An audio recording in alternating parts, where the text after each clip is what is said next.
Good afternoon all of you. आज का जो हमारा विषय है वो है फंडामेंटल राइट, मौलिक अधिकार। भारतीय संविधान में, हमारे मूल संविधान की बात करें तो मूल संविधान में 7 मौलिक अधिकार का उल्लेख किया गया था, लेकिन 44वें संविधान संशोधन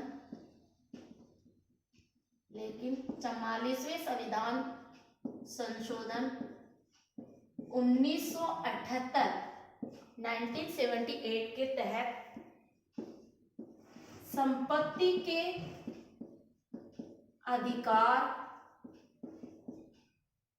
को हटा दिया गया और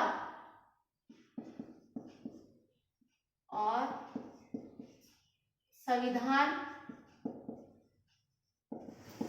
के भाग 12 अनुच्छेद 300 के तहत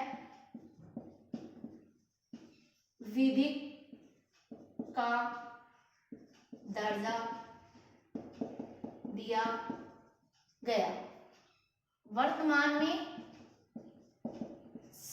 6 मौलिक अधिकार रह गए हैं, 6 मूल अधिकार, मौलिक अधिकार रह गए हैं।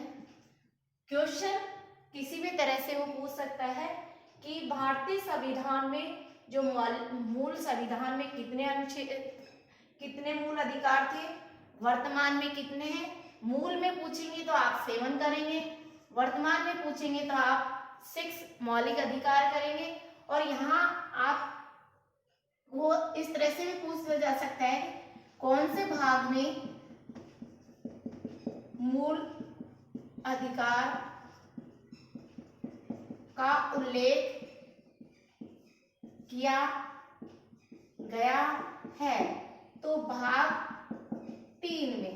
और इस भाग 3 से जो संपत्ति का मौलिक अधिकार था, संपत्ति का जो मौलिक अधिकार अनुच्छेद 31, उसको हटाकर 44वें संविधान संशोधन 1978 के तहत इसको संपत्ति के अधिकार को निरस्त कर दिया गया और इसको भाग 12 में जोड़कर भाग 12 और अनुच्छेद 300 में जोड़कर उसको कानून या विधि का दर्जा दे दिया गया। क्वेश्चन इस प्रकार से भी उठ सकता है कि मौलिक अधिकार कहां से लिए गए हैं। मौलिक अधिकार संयुक्त राज्य अमेरिका से लिए गए हैं। अब हम पढ़ेंगे कि इसे जो मूल अधिकार है उसको भारतीय संविधान का मैग्ना कार्टा या फिर अधिकार पत्र भी कहा गया है, कि भाग 3 को संविधान का मैग्ना कार्टा या अधिकार पत्र भी कहा गया है, पत्र भी कहा गया है। अब हम जो 6 मौलिक अधिकार है, जो फंडामेंटल राइट्स है, उनके बारे में विस्तृत रूप से पढ़ेंगे। फर्स्ट है समानता का अधिकार, जिसे हम इंग्लिश में इक्वलिटी भी कहते हैं। समानता का अधिकार जो आर्टिकल 12 से 18 तक उल्लेख किया गया है। सेकंड मूल अधिकार स्वतंत्रता का अधिकार, जिसका उल्लेख आर्टिकल 19 से 22 तक किया गया है। थर्ड फंडामेंटल राइट्स शोषण के विरुद्ध अधिकार,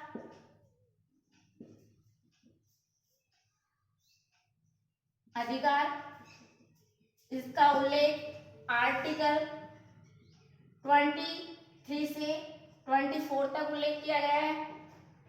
फोर्थ जो मौलिक अधिकार है और धार्मिक स्वतंत्रता का अधिकार, धार्मिक स्वतंत्रता का अधिकार जिसका उल्लेख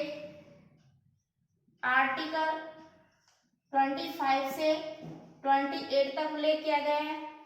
5th में है संस्कृति एवं शिक्षा का अधिकार, जिसका उल्लेख आर्टिकल 29 से 30 तक उल्लेख किया गया है। और जो 6 नंबर का फंडामेंटल राइट्स है वो है संवैधानिक उपचारों का अधिकार। संवैधानिक उपचारों का अधिकार, जिसका उल्लेख अनुच्छेद 32 में किया गया है। वेरी मोस्ट क्वेश्चन है। क्वेश्चन इस तरह से भी पूछा जाता है कि मौलिक अधिकार का उल्लेख कौन से अनुच्छेद के तहत किया गया है। तो मौलिक अधिकार 12 से लेकर अनुच्छेद 12 से लेकर 32 तक मौलिक अधिकारों का उल्लेख किया गया है और भाग 3 में इनका उल्लेख किया गया है। अब हम जो हमारे 6 मौलिक अधिकार है इसको हम डीपली से पढ़ेंगे कि जैसे इक्वलिटी है, समानता का अधिकार है, तो क्वेश्चन मोस्टली अनुच्छेद 12 में मौलिक अधिकारों को यानी राज्य को परिभाषित किया गया है। अनुच्छेद 13 वेरी इंपॉर्टेंट है कि हम 13 को इस तरह से कर सकते हैं कि संविधान में जो मौलिक अधिकार, यदि कोई मौलिक अधिकारों को असंगत माना जाता है तो न्यायालय उसको अवैध घोषित कर सकती है। तो ये भी अनुच्छेद जो 13 है वो वेरी मोस्ट है। 14 जो समानता के अधिकार की बात कर रहे हैं हम, तो अनुच्छेद जो 14 है वो विधि के समक्ष समानता। अनुच्छेद 14 में विधि के समक्ष समानता या संरक्षण, इससे अभिप्राय है कि कानून की नजर में वो इक्वल है, सब समान है। अनुच्छेद 15 धर्म, लिंग, जन्म के स्थान पर सब बराबर है, इक्वल है, सभी को बराबर माना गया है, सभी को इक्वलिटी का दर्जा दिया गया है। अनुच्छेद 16 लोक नियोजन में अवसर की समानता, वेरी मोस्ट है। लोक नियोजन में अवसर की समानता आपको केवल वर्ड और फ्लू चार्ट से बनाना है और लर्न करना है। बहुत ही इंपॉर्टेंट टॉपिक है फंडामेंटल राइट्स, और ऑल कंपटीशन में यहाँ से क्वेश्चन पुट अप होता है। अनुच्छेद 17 वेरी नोट अस्पृश्यता, जिसे अनटचेबिलिटी, अस्पृश्यता यानी कानून की नजर में छुआछूत करना बहुत बड़ा अपराध माना जाता है। तो ये अस्पृश्यता, अनटचेबिलिटी अनुच्छेद 70 में इसका उल्लेख किया गया है। 18 में विद्या और सेना, ये यानी सरकारी उपाधियों का विद्या और सेना को छोड़कर और कोई उपाधि नहीं ग्रहण कर सकते हैं। संविधान में इसका उल्लेख किया गया है कि हम उपाधियों का अंत केवल विद्या और सेना का ही सम्मान ले सकते हैं। ये तो हमारा था आर्टिकल 12 से लेकर 18 तक, वेरी मोस्ट है इक्वलिटी, समानता का अधिकार। नेक्स्ट आता है सेकंड, स्वतंत्रता का अधिकार, जिसे लिबर्टी बोलते हैं। स्वतंत्रता का अधिकार,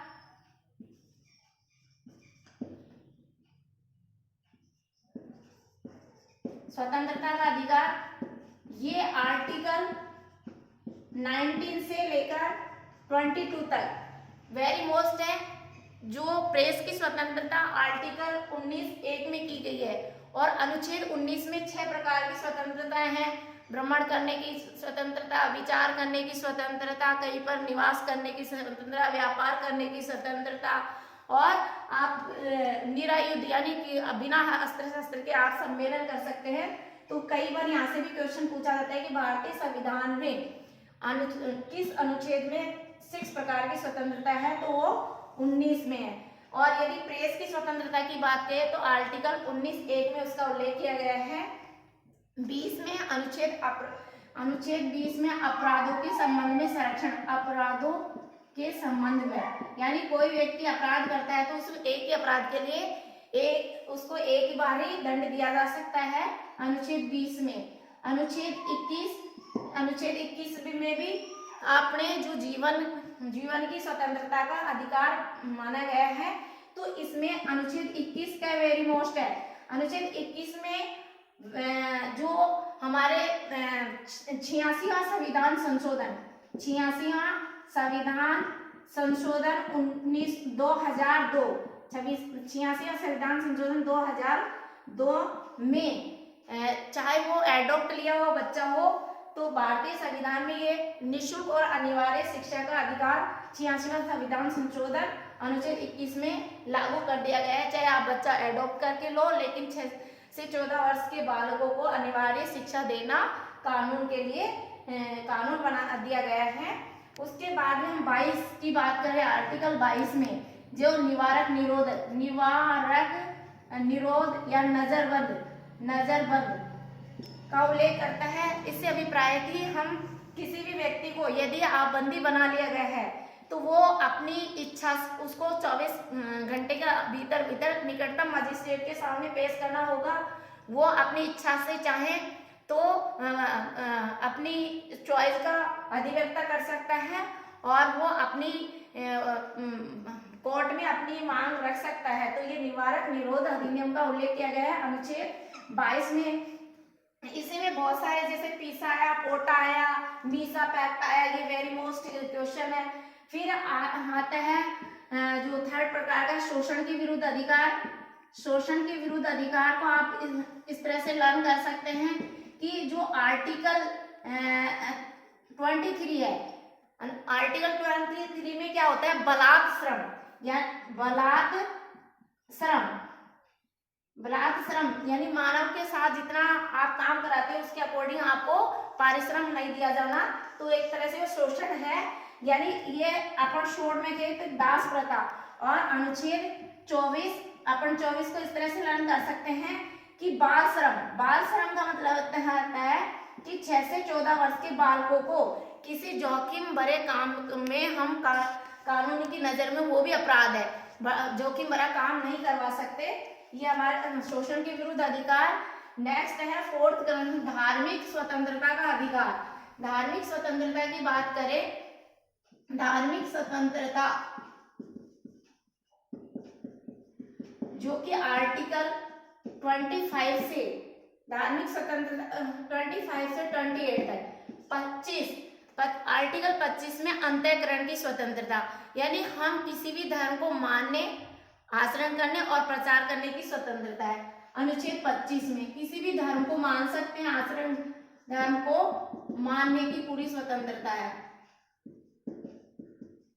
और अनुच्छेद 26 में धार्मिक कार्यों को प्रबंध करने की स्वतंत्रता, धार्मिक कार्यों को प्रबंध करने की स्वतंत्रता। अनुच्छेद 26 धार्मिक कार्यों को प्रबंध करने की स्वतंत्रता। प्रबंध से आपको समझना है कि मैनेजमेंट 26 और आर्टिकल करों की अदायगी। आर्टिकल जब हम इस तरह से धार्मिक कार्य प्रबंध, तो कर उसका संचय भी करना पड़ता है, करों में छूट भी देनी पड़ती है, करों के अदायगी छूट। और अनुच्छेद 28 यानी कि जो राष्ट्रीय लेवल के शिक्षण संस्थान है उसमें हम राष्ट्रीय स्तर के शिक्षण संस्थान, राष्ट्रीय स्तर के शिक्षण संस्थान में हम पर्टिकुलर धर्म की थोप नहीं सकते कि हम धर्म की शिक्षा, धार्मिक शिक्षा पर नहीं दे सकते, ये धार्मिक शिक्षा नहीं दे सकते। ये आर्टिकल 28 में उल्लेख किया गया है। नेक्स्ट है 5th में संस्कृति एवं शिक्षा का अधिकार। संस्कृति एवं शिक्षा का अधिकार, संस्कृति एवं शिक्षा का अधिकार आर्टिकल 29 से 29 और 30 में उल्लेख किया गया है। अब देखिए 29 का हमें कि हम जो ओबीसी कैटेगरी, इसको ऐसे वर्ड संस्कृति यानी अल्पसंख्यकों के लिए शिक्षण संस्थान की इस के लिए उल्लेख किया गया है। और जो आर्टिकल 30 में है, अल्पसंख्यक वर्गों के लिए शिक्षण संस्थान की स्थापना और उसका प्रबंधन, आर्टिकल 30 में उल्लेख किया गया है। और इसमें शिक्षण संस्थाएं चला सकते हैं और इसमें शिक्षण संस्थाओं की स्थापना करना और उनका प्रशासनिक तौर पर संचालन करना 30 में उल्लेख किया गया है। और नेक्स्ट है 6 नंबर का संवैधानिक उपचारों का अधिकार। देखिए संवैधानिक जो उपचारों का अधिकार है वो वेरी मोस्ट है, क्योंकि यहाँ से क्वेश्चन डॉक्टर भीमराव अंबेडकर ने इसको संविधान की आत्मा कहा है। संवैधानिक उपचारों का अधिकार डॉक्टर भीमराव ने इसको और आर्टिकल 32 में इसका उल्लेख किया गया है संविधान की आत्मा। क्वेश्चन आपके आ सकता है कि भारतीय संविधान की आत्मा किसे कहा गया है और किसने कहा, तो डॉक्टर भीमराव अंबेडकर ने संवैधानिक उपचारों के अधिकार को भारतीय संविधान की आत्मा कहा है। और जो 32